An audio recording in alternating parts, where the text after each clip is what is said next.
com o informe da Defesa Civil, cerca de 2.300.000 gaúchos de 471 municípios já foram afetados até agora pela tragédia climática. Há cerca de 580 mil pessoas desalojadas e quase 47 mil em abrigos. A situação de calamidade permanece na região e os animais também têm sofrido com os impactos disso. Mas agora o governo do Rio Grande do Sul disponibilizou o Plano Estadual de Ação de Resposta à Fauna. O objetivo é estabelecer ações e responsabilidades a respeito de animais domésticos e domesticados, silvestres e também de produção de todos os portes devido à calamidade pública nos municípios do estado. De acordo com a Defesa Civil, desde o início da calamidade pública causada pelas chuvas, foram resgatados mais de 12.500 animais. Isso até a última sexta-feira, quando foi emitido este informe. Uma plataforma multifuncional é a base deste plano elaborado pela Secretaria Estadual de Meio Ambiente. A nova ferramenta, voltada a animais resgatados no Rio Grande do Sul, foi desenvolvida em 20 dias, em conjunto por voluntários. E quando falamos de voluntários nessa situação, temos nomes de todas as localidades do país, inclusive aqui de Cascavel. E hoje eu converso com o Dr. Marcelo, ele é médico veterinário, sua especialidade é fisioterapia. Mas em um momento como esse, ele sentiu a necessidade de ir até o Rio Grande do Sul para ajudar com o que podia. Foram 8 dias de trabalho intenso e com muita história para contar. Eu tenho muitos amigos, muitos conhecidos lá no Rio Grande do Sul, né? E eu, na verdade, minha formação em fisioterapia foi feita lá em Porto Alegre. Conheço muita gente lá. E quando teve todo esse problema lá, eu falei, cara, meus amigos estão mal lá, eu preciso de ajuda. Só que no momento em que eu pensei em ir para lá, eu falei, eu tenho que me programar, né? Porque não é simplesmente ir para lá e ser mais uma vítima, ser mais um desabrigado, ser mais um passando fome. Eu falei, não, eu vou me organizar para ir para lá. E aí a cidade de Novo Hamburgo, que tem uma amiga minha que mora lá, ela falou, vem e fica na minha casa. Também foi uma das cidades afetadas, não tanto quanto Canoas, quanto Porto Alegre, né? Mas foi afetada também. Ela falou, tem espaço para você aqui, vem e fica aqui. Eu falei, fechou. Aí eu organizei parte de alimentação, parte de água, levei até meus medicamentos próprios, caso ficasse doente, e levei tudo, já fui pronto.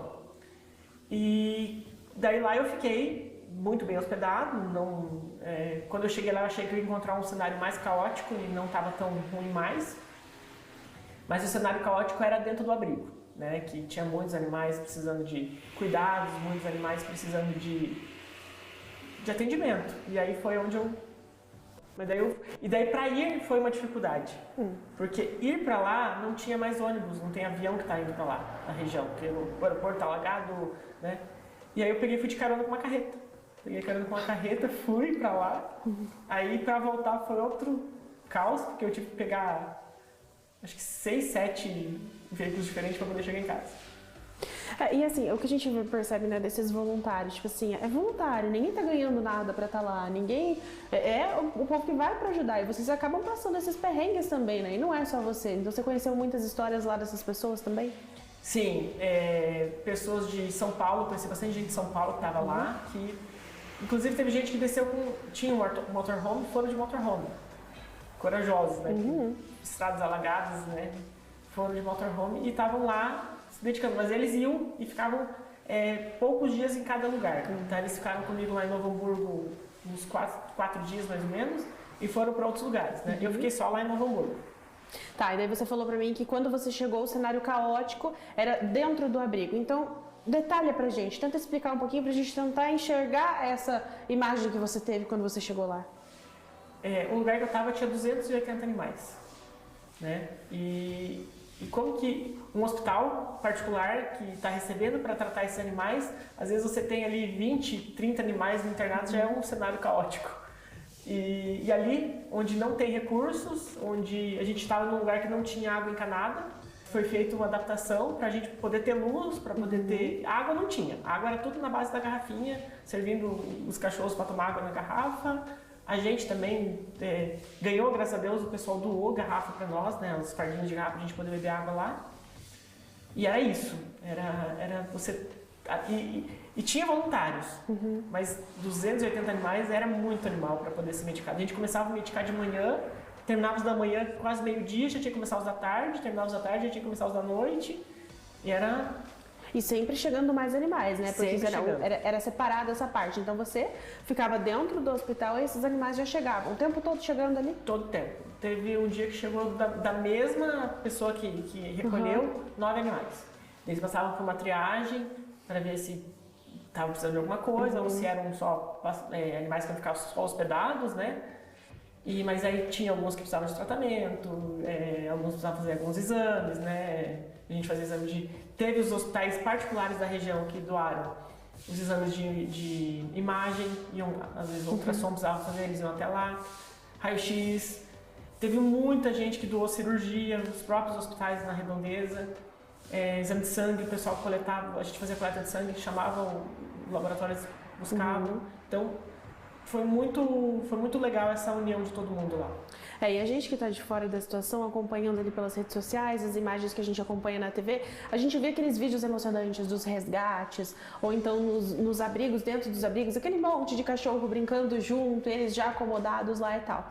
Mas para quem estava lá trabalhando, vendo tudo que estava acontecendo, não era só essa parte legal, né? Então vocês perderam pacientes também. Também. E assim, eles brincavam, era lindo brincando, mas também tinham... a gente lá foi resgatado muito pitbull de linha. Meu Deus. Então, esses animais, eles foram treinados para brigar. E daí eles estão lá no meio de vários animais querendo brigar. Sim. Então, às vezes a gente tinha que separar a briga de cachorro. Eu, graças a Deus, não precisei separar. Eu recebi para atendimento lá no ambulatório alguns machucados por briga.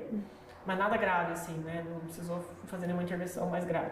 Mas assim, brigaram, se machucaram, se cortaram, se arranharam, se morderam. E era esse... E a gente tinha que tentar separar para evitar essas brigas.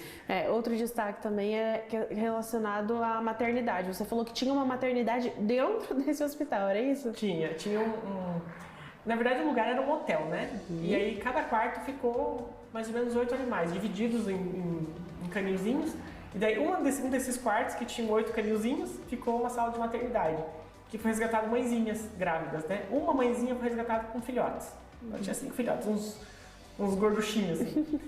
E aí teve umas que foram ganhar nenê lá, né? Teve uma que precisou fazer cesárea, daí aproveitaram e já castraram ela.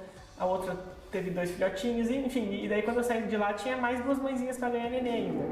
Quase trouxe uma, mas consciente deixei porque eu já tenho 6 em casa. Mas tinha a maternidade, e tinha que ter todo um cuidado, porque a gente estava com a maternidade, tinha os filhotinhos ali, e na sala próxima ali tinha o isolamento de sinomose, isolamento de parvovirose, que são doenças virais que podem prejudicar a mãe e os filhotes, né? A parvovirose, principalmente os filhotes. Mas tentava limitar muito. E a gente, quando estava designado a cuidar dos isolamentos de parvo e sinomose, a gente não ia na maternidade naquele dia. E vice-versa, né? Quem cuidava da maternidade também ficava para a maternidade, tentava não ir nos isolamentos. E tem alguma situação assim que te marcou, alguma coisa que aconteceu lá? Claro que toda a situação, né, é uma carga emocional muito grande para todo mundo que está envolvido nisso, né? Até quem está de longe, imagina você que estava lá vivendo aquilo e vendo tudo de perto. Mas alguma situação que tenha te marcado? Um cachorrinho que estava lá internado, a gente deu o nome dele de velho, porque ele era bem velho. O velho, ele ficou 5 dias nadando. Aí ele foi resgatado, ele estava cheio de escoriações, assim, o corpo dele estava todo machucado. E ele paralisou devido à fadiga muscular, ele estava totalmente paralisado. Na frente ele tinha bastante movimento, mas atrás ele paralisou. Aí a gente conseguiu uma cadeirinha de rodas para ele, daí como eu trabalho com físio, eu dei um apoio para ele lá. Mas ele era muito esforçado. E ele é engraçado porque ele ficou com o latidinho meio rouco. Aí toda vez que ele queria comer ou beber água, fazer alguma coisa, ele dava... E ele ficava bem perto do ambulatório ali. A gente ia lá e dava comida pra ele e ele parava de latir. Daqui a pouco ele ia lá, dava água e ele parava de latir. Daqui a pouco ele só queria se mexer. A gente levantava ele um pouquinho, mexia ele um pouquinho, aí ele parava de latir. Ele foi o que mais me marcou, assim, porque 5 dias nadando... É muito tempo nadando. E um cachorro já idoso. Um cachorro idoso, né? Então, ele foi o que mais me marcou. E a gente vê muito também os vídeos de reencontros, né? Dos animais que se perderam, enfim, as pessoas conseguiram se salvar, mas não conseguiram salvar os animaizinhos. E desse momento de reencontro. E o cachorro fica naquela alegria, aquela euforia, aquela coisa, né? Então, essas situações aconteciam lá também? Eu não presenciei nenhuma. As pessoas lá me contavam o que aconteceu. Só que aconteceu muito também dos tutores acharem os seus cachorros e não conseguirem levar, porque eles estão no abrigo e o cachorro não pode ir no abrigo. Aí o cachorro teve que permanecer no abrigo, porque o abrigo que o tutor estava não recebia o cachorro. E ele não tem mais nada. ele perdeu tudo, ele não tem para onde ir. Então, assim, era muito triste ver isso, sabe? Sim. Que eu tento muito me colocar no lugar do outro, né? Eu não sei como seria comigo se fosse assim, se eu não pudesse levar os meus bichinhos junto comigo, sabe? Ia ser muito triste. E daí quando a gente fala... Outro detalhe, né? Era só cachorro? Cachorro, gato? Tinha gato. O lugar que eu tava tinha cachorro e gato, basicamente, né?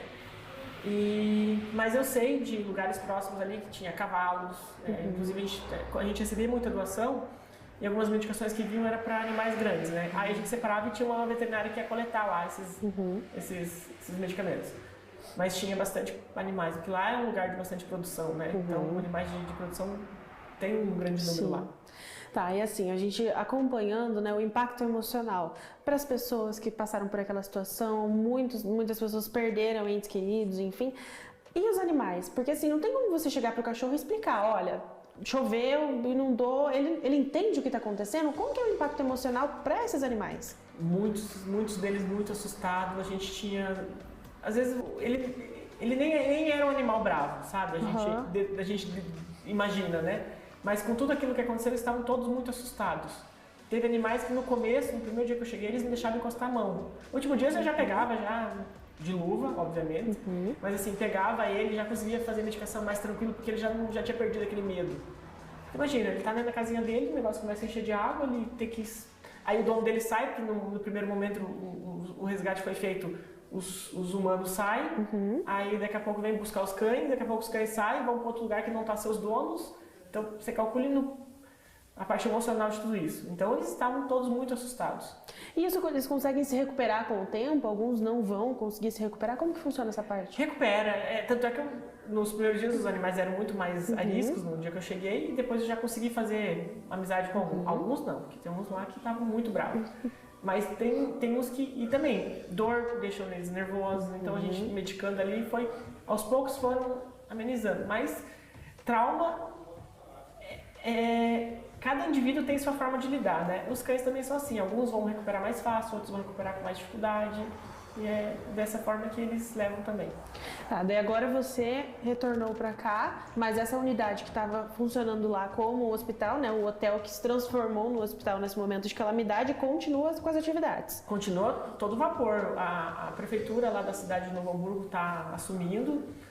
Tem uma ONG que também está né, ajudando lá com tudo isso. E daí acho que agora a organização vai, com o órgão público ajudando, acredito que vai melhorar. Não que não esteja bom, estava maravilhoso. Com a estrutura que tinha, com a forma que foi montado, aquilo ali ficou esplêndido. Comparado também com lugares que eu vi nas redes sociais, né? Ali estava muito bom. Né? O pessoal fez um trabalho excelente. Eu até brinco que foi um centro veterinário de campanha modelo, porque ficou perfeito lá, a divisão que eles fizeram. E daí, no momento que você foi embora, como que foi? Você se despediu deles? Foi difícil para você deixar eles lá? Foi. Inclusive porque eu perdi um cachorro há 2 meses. E eu cheguei lá e encontrei uma cachorra igualzinha a ele. Ai, meu Deus. Eu queria trazer ela a qualquer custo, mas eu falei, não posso, porque eu tenho 6 em casa, né? Eu falei, não vou poder. Mas eu vi que tinha uma colega minha lá, que ela era de São Paulo, ela falou que ia levar a cachorrinha embora. O nome do meu cachorro era Pulga, eu apelidei ela, quando ela era um pouquinho menor, eu apelidei ela de Pulguinha. Mas ela acredito que... Não, quando eu saí de lá, ela estava lá ainda, mas pelo que a menina falou, ela ia levar embora. Grande parte desses animais não vão voltar para casa, né? Eles vão precisar ser novas casas, novos lares. Vai ter que... E aquilo ali, grande maioria, era animais de rua. Né? Então... Eles não têm para onde voltar. Não tem para onde voltar, né? E até porque enquanto aquele processo não se resolver de alagamento, não tem para onde voltar. E se voltar, também correr o risco de um novo alagamento. É um risco. Se aconteceu, pode acontecer de novo. Então, eles não têm para onde voltar. Não tem o que fazer com eles.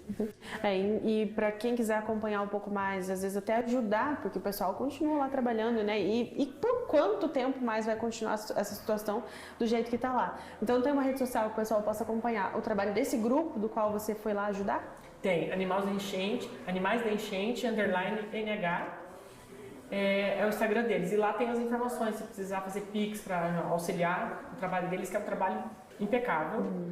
E para acompanhar também os animais que estão para adoção, acompanhar toda a rotina, tudo que está acontecendo lá, dá para acompanhar nesse Instagram. E no seu Instagram também, o pessoal que quiser acompanhar aí a sua trajetória, os relatos dessa sua ida até lá para fazer esse trabalho, mas também acompanhar o seu trabalho aqui, que continua agora aqui em Cascavel, né? Como que o pessoal faz para te acompanhar? Cielo Benedetti no Instagram. Perfeito. E tem a da clínica, que é Mundo à Parte Cascavel. Isso aí. Então, muito obrigada pela sua participação e também muito obrigada pelo serviço que você prestou, né? Então, às vezes, a gente vendo de longe a situação, a gente tem vontade, mas pensa, tipo, o que eu posso fazer, né? Então, que bom que nós temos pessoas como você que se dispuseram, foram até lá e viver essas experiências e trazer esses relatos pra gente. Muito obrigada. Obrigado.